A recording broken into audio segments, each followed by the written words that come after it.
혁신과 통합이 물론 시민통합당이라고 이제 그 법적인 요건 때문에 당을 만들었지만 혁신과 통합과 민주당이 통합 협상하는 과정에서 그거를 룰에 대한 삿바싸움으로 이해하시는 분들이 계셨는데 우린 그게 아니었고 혁신이었어요. 그냥 혁신을 받아들이면 통합이 되는 거고 안 받아들이면 못하는 거다. 근데 그것에는 근본적으로 아주 단순하게 얘기를 하면 시민들께서 당원이 되지 않아도 민주 진보 가치 지향에 동의한다면 민주통합당 안에 의사결정 구조에 참여하도록 한다. 참여할 수 있는 권한을 드린다. 이 정당의 벽을 털어버린다는 개념이었고 그것에 따라서 이제 그 시민 참여가 확대돼야 된다. 그런 거였죠. 근데 실제로는 당 지도부 경우에는 그 진성 당원들의 투표가 당연히 있어야 되죠. 그런데 이번 경우에는 왜 대의원이 됐나? 그거는 원래 12월 17일 날 전당대회를 하기로 했는데 오전에 민주당이 통합 결의를 하고 오후에 통합 전당 지도부를 뽑으려면 오전에 합당 결의를 하는 권한을 대의원이 갖고 있기 때문에 대의원들이 투표를 할 수 있도록 해야 된다. 그래서 그 안을 동의했던 건데 그게 이제 실제로는 이제 이번 1월 15일에는 굳이 그럴 필요가 없지만 이미 합의된 내용이었기 때문에 그냥 연장된 거죠. 그러니까 룰에 대한 얘기는 솔직히 관심이 전혀 없어요. 국민의 명령 회원들께서 열심히 그 가입하실 거라고는 생각해요. 등록하실 거라고 생각해요. 왜냐하면 이 운동을 1년 반 전부터 했잖아요. 우리가 10년 8월부터 시작해서 우리 이 운동이 어떤 의미인지를 충분히 다른 조직체보다 훨씬 많이 인지를 하고 계시죠. 그리고 이번 통합 과정에서 민주통합당의 그 내용이 실제로 우리가 주장했던 국민의 명령이 주장했던 내용을 100% 받아들인 거거든요. 그러니까 이게 시민이 이 안에 그러니까 제도는 민주화니까 그 공천권까지 시민께 드렸으니 시민이 참여해야 이 민주주의가 작동한다는 사실을 누구보다 깊이 알고 계시고 그러니까 상대적으로 좀 많이 할 가능성은 있어 보이죠. 근데 이를테면 30만 뭐 이 정도 넘어가면 그 다음에는 국민의 뜻이 일단 시민 후보 시민 이게 정당과 시민사회단체 개미시민까지 몽땅 다 합쳐진 거지 않습니까? 그러니까 그 당의 면모가 일신돼야 그러니까 제도적으로 민주화됐으나 국민들께서는 인적 쇄신으로 느끼시기 때문에 시민사회 쪽에서 그러니까 뽑아놨는데 민주당 분들이 일색이다 이러지 않고 시민 쪽에서 많이 좀 들어왔으면 좋겠다 그런 뜻은 갖고 있죠. 저는 그걸 굉장히 정당 경험이 없다. 그러니까 그 부분에 대해서 이렇게 그러니까 1년 반 전에 어떻게 하면 정권 교체가 가능할까? 그럼 통합이 돼야 되고 통합이 되려면 어떤 정당이어야 통합이 될까? 이거를 구상을 해서 제시 드렸고 그것이 1년 반 만에 성공했잖아요. 그러니까 어떻게 보자면 그 시대의 흐름을 미리 내다보고 제안드리는 운동이죠. 그것은 정당이나 여의도 생활에 주눅들지 않았기 때문에 상상력을 충분히 발휘할 수 있었던 것이다. 라는 면에서 도리어 장점이다. 라고 생각을 합니다. 특히 지금 정당이 뭐 김대중 대통령 계시는 뭐 1인 지하 그 정당이 아니고 팀플레이를 하는 정당이기 때문에 제가 그 가진 그러니까 주눅들지 않고 어떤 정파에도 얽매이지 않고 그래서 그야말로 그 깨끗한 공천을 할 수 있는 원칙에 딱 맞는 공천을 할 수 있는 최적의 후보다. 저는 그렇게 생각하죠. 이를테면 정책에 대한 이견은 당연히 있을 수 있고요. 그다음에 전제로 생각해봐야 될 거는 그 민주통합당은 열린우리당 시절부터 이어진 투톱 체제란 말이죠. 대표와 원내대표. 그리고 지금 그 활동하고 계신 의원분들은 그러니까 이번에 새롭게 합의된 강령 말고 그 이전 강령을 가지고 당선된 분들이잖아요. 그렇죠. 그리고 이번에 민주통합당은 완전히 새로운 강령을 제시했고, 그러니까 그 둘 간의 충돌은 있을 수 있다라는 생각이 들고, 이번 경우 이제 새롭게 제시된 강령에 따라서 그 기준을 잘 마련해서 공천을 하면 그 공천 신청하는 분들은 강령 준수를 서약하게 돼 있기 때문에 그 강령 부분에 대한 충돌은 현재 줄어들 것이다라는 생각이 들고, 그다음에 이제 그 당 구조 부분에 대해서는 지금 국민의 명령이 제안한 그 기존 정당 구조에 인터넷과 SNS를 탑재한 시민이 주인인 정당 개념, 이것이 실질적으로 세계 최초예요.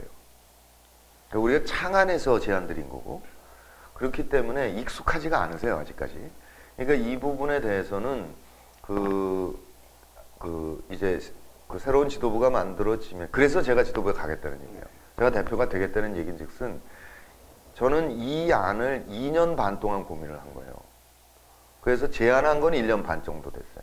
그러니까 그동안 정치학자들이든 뭐 시민이든 만나면서 꾸준히 공부하면서 이렇게 진화시켜 온 안이란 말이에요. 그래서 누구보다도 이런 정당 구조를 만들어내는 데 고민을 제일 많이 했다. 그래서 제가 실천을 할 수밖에 없다라는 건데, 당원들께서 당혹스러워 하시는 게 당연해요. 그런데 이를테면 지금 경우에 당 구조도 기존 정당 구조에 맞는 구조거든요. 뭐 사무총장 있고 쭉 부서 있고 전략기획팀 있고 그렇잖아요. 근데 실제로는 전략기획팀이 있는데 여기에 SNS 사업본부가 딱 완벽하게 만들어져야 돼요. 그러니까 사무총장 밑에 지금 오프 정당 구조거든요. 그러니까 인력 배치를 완벽하게 새롭게 해야 되고, 근데 이제 그렇게 되면 이제 복잡한 얘기고, 조금 더 단순하게 얘기를 하자면, 요번에 이제 그 대표 경선하면서 시민 참여 경선인단이 뭐 50만, 저 내심 목표는 100만입니다. 그렇게 됐을 때 이분들 어떻게 할 거냐는 거예요. 100만을 물거품 같이 없었던 일로 갈 거냐. 그게 2002년에 그랬거든요. 200만이 등록했는데 물거품 같이 없어졌어요. 그러니까 그럴 게 아니고 이번부터는 누적해 나간다. 이제 누적해서 요번에 등록한 분들이 4월 총선에서도 이게 100% 시민 참여 경선 했으니까 참여하고, 그럼 총선 때 추가 등록되겠죠. 근데 대선 때 또 추가 등록하실 거 아닙니까? 그러면 대선이 끝나면 우리 민주통합당은 400만에서 500만 가량 지지자가 있는 이런 정당이 되는 거죠. 그러니까 이 부분을 어떻게 정당 구조에 아주 느슨한 연대, 느슨한 그룹핑을 할 거냐. 요게 이제 관건인 거죠. 그러니까 요 부분을 지금 그 기존 정당 구조에서 활동한 분들은 좀 당혹스러울지 모르겠는데, 이것이 민주진영의 시민의 완벽하게 뿌리박은 커다란 정당이 만들어진다는 점에서 말씀을 드려야 되는 거고, 동의를 구해야 되고 토론을 해야죠. 10년 8월에 할 때는 우리가 최초였는데 그 다음에 해적당 성공했다고 지난번 간담회에서 말씀드렸잖아요. 근데 최근에 영국 노동당 얘기를 좀 들었는데, 영국 노동당도 당원이 줄어간대요. 그래서 그 당비내는 당원이 있고 학생 당원은 뭐 아주 싸고, 그러고 그래도 줄어가고 있기 때문에 NGO들과 네트워크를 하면서 NGO 회원들을 거의 준당원 개념으로 대우를 한대요. 노동당도. 그러니까 이거는 세계적인 현상이다. 저는 76년부터 김대중 선생하고 관계가 있어요. 특히 80년 광주 후에 김대중 등 내란 음모 사건이 났을 때는 정말 몸부림을 쳤어요. 그러니까 김대중 대통령이 노 대통령 서거 직후에 내 몸에 반이 무너졌다는 말씀을 저는 몸으로 느껴요. 이게 뭐냐면 80년에 내란 음모 때는 그 공판을 매일 했어요. 9시부터 5시까지. 근데 언론은 풀제로 한 명밖에 안 들어가고, 가끔 외신도 들어오고, 아무것도 모르는 상태에서 저는 그 피고의 가족으로 그 공판 기록을 작성을 했거든요. 녹음이나 연필이나 허용되지 않는 상태에서 순전히 그냥 몸으로 외서, 머리로 외서 했는데 그때 제가 머리 나쁜 걸 그렇게 한탄했었어요. 근데 지금 와서 그 기록을 보면 그 기록이 지금도 유일한 기록입니다. 그러니까 육군부 당시 신군부가 그 녹음을 했겠죠, 당연히. 근데 파기한 거고 지금도 남아있는 유일한 기록이에요. 근데 지금도 그 기록을 보면 그 극한 상황이 아니면 불가능한 기록을 한 거예요, 제가. 그러니까 죽일까봐.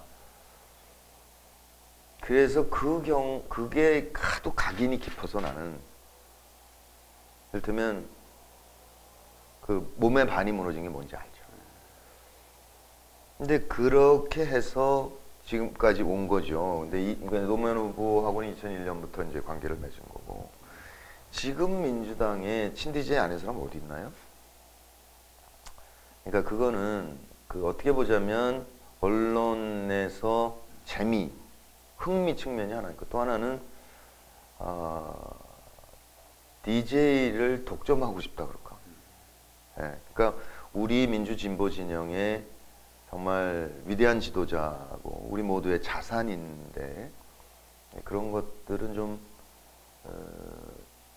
그 대통합 측면에서 털어내고, 예, 용광로 안에서 손을 잡아야 된다 그렇게 생각하죠. 한나라당 비대위는 대표가 간택한 비대위잖아요. 1인 독재 체제죠. 그리고 이제 민주통합당은 이번에 지도부 선출 권한까지 국민께 완전히 들여서 국민들이 골라 뽑아 세우는 지도부죠. 성격의 차이가 분명하고. 두 번째는 그 이명박 한나라당 정권의 3년 반 적폐에 대해서 그동안 무슨 일을 했는가. 그 비대위 구성, 특히 이제 박근혜 의원께서 그 부분에 대해서 그 우선 사실관계부터 밝히고, 그러고 비상대책을 해야지. 그건 덮어버리고, 그건 무슨 썩은 내 나는 데서 무슨 비상대책이냐. 그 점이 중요하죠. 특히 그야말로 이제 그 일종의 언론 탄압인데, 그 정봉주 의원을 느닷없이 아무튼 굉장히 긴 시간 하다가 구속을 했어요. 그건 이명박 대통령 당선자께서 BBK 관계에서 처벌을 원치 않는다라고 분명히 했던 사안이고, 그랬으면 정봉주 의원과 똑같은 말을 하셨는데 박근혜 후보께서, 그럼 적어도 정봉주 의원은 석방해야 된다 라고 얘기는 하셔야 되는 거죠. 일단 4대강에 대해서 국민의 70%가 그렇게 절절히 말렸건만, 지금 완공하고 뭐 또 1년에 3천억 든다고요? 근데 이런 거 할 때 뭐 하고 계셨냐 이거예요. 그러니까 그 점에 대해서 먼저 하고 나서 그 다음을 봐야 되겠죠. 일단 우리는 그 시민과 소통하는 정당, 그러니까 광범위하게 형성돼 왔던 무당파, 특히 젊은 세대, 이분들과 소통하면서 같이 가겠다라고 당을 설계한 것이고, 그 구체적인 표현이 이제 청년 비례대표죠. 네. 그 4명을 완전히 바닥에서부터 해서 4명을 이제 하겠다는 얘기니까요. 그러면서 이건 이제 실제로는 모든 정책은 바닥에서 이렇게 시민들이 욕구가 상승하면 그렇게 모아지는 걸 거두는 게 정책인데, 일단 아직까지는 그러니까 시민과 젊은 세대들이 정당에 대한 불신이 워낙에 깊어서 자생적으로 될 수 없으니 일단 위에서부터 제도를 제시하는 거죠. 그래서 이 제도 속에서 이제 4명, 그러니까 청년 비례가 성장하는 과정에서 활성화되죠. 그거를 정당에서는 인터넷과 SNS로 그 구조적으로 만들어 나가는 거죠. 이것이 굉장히 중요한 그 전략 중에 하나다라는 점 하나. 그다음에 두 번째는 그 공천을 100% 힘있게 돌려드렸단 말이죠. 지금 지도부 경선 방식에 7대3만 관심이 있는데, 실제로 더 중요한 거는 그건 정말 아무것도 아니에요. 제일 중요한 거는 총선 공천권을 시민에게 100% 드린다 이거예요. 그러니까 30%의 전략 공천, 50%는 100% 시민 참여 경선, 20%는 그 시민 70, 배심원제 30 이렇게 하기로 했거든요. 완벽하게 시민 참여로 후보를 고르시라는 얘기를 한 거란 말이죠. 그러니까 이 과정에서 지도부 경우는 그 전략공천의 원칙, 전략공천 왜 하느냐, 이거는 뭐 총선 승리를 위해서 꼭 필요한 지역에 아직 정당 활동을 안 했으나 유능한 사람 이렇게 하는 거 아니에요. 그리고 비례는 직능 대표를 하는 거고, 이런 그 원칙을 정확하게 지켜서 취지에 맞게 그런 상태에서 시민이 참여만 해주시면 완벽한 인적 쇄신이 가능한 구조인 거죠. 이게 굉장히 중요한 전략이다. 뭐 더 이상 없다. 원칙을 지키는 거다. 그다음에 이제 하나 더는 어떻게든 지역구도를 넘어야 된다. 네. 이 지역구도는 그 한국이 그야말로 뭐 돈으로 얘기하면 좀 적합한 표현은 아니나 행복지수를 도입해야 되니까 어찌됐든 2만 불 선에서 맨날 찌그닥빠그닥 거리고 있는 것이 한국의 정치 구조가 합리적인 토론이 안 되는 구조이기 때문이다. 그 첫 번째 원인은 지역구도고, 두 번째는 남북 분단인 거잖아요. 근데 이 두 가지 모순에는 상대 개념이 있어요. 동서가 있고 남북이 있고. 요 모순 구조를 비집고 들어와서 상대를 향한 저주 마케팅으로 국정을 농단하고 있는 것이 조선일보라는 얘기예요. 맞습니다. 그렇잖아요. 그러면 문제 해결은 어떻게 가능하냐? 핵심은 지역구도가 넘어가야 된다. 그러니까 한나라당이 지금 1%만을 위한 경제정책을 펼쳐요. 그럼 영남 사람들은 다 1%에 들어가나? 아니에요. 박근혜 의원이 있는 달성군 거기는 대구에서 가장 가난한 지역이고 종부세를 거의 무력화시키는 바람에 지방교구 부금이 제일 안 나가서 고생하고 있는 데가 달성군이에요. 그리고 남북관계 개선은 대한민국 경제를 위해서 절실하다는 거는 전 국민이 다 알아요. 그리고 이명박 후보는 실용이라고 얘기를 하셨어요. 근데 왜 갑자기 느닷없이 해방 직후에 그 이념 잣대를 가지고 남북관계를 절단내느냐 이게. 이런 폭력적인 행정을 펼치는 것은 딱 한 가지 이유인 거죠. 썩은 막대기를 꽂아도 영남에서는 1번이 당선되더라. 이거를 넘어가지 않는 한 희망이 없다. 김대중도 노무현도 그것의 피해자고 극복하려고 노력했던 사람들이고, 그러니까 이 부분에 대해서 총력을 기울여서 넘어가야 된다. 이게 세 가지가 이제 중요한 전략이다. 그러니까 저는 대표 출마를 결정하는 순간 어려운 지역에 출마하겠다, 총선에. 같이 결심한 거예요. 물론 부산 시민께서 당혹스러우시기는 할 거예요. 의아하시긴 하실 것 같아요.